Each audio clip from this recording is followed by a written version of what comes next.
লালমনিরহাট জেলার পাটগ্রাম উপজেলায় মুন্সিরহাট এলাকার নামক স্থানে ভুট্টার গোডাউনের নীলটন ভেঙে আব্দুল হামিদ নামে এক ব্যক্তির মৃত্যু হয়েছে।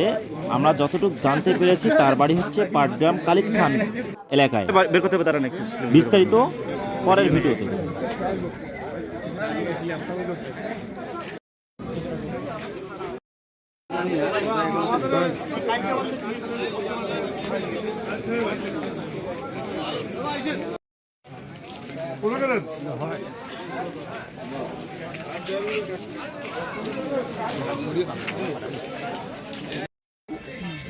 কিন্তু আসলে কেউ বলতে পারতেছে না আসলে সঠিক ঘটনাটা কি।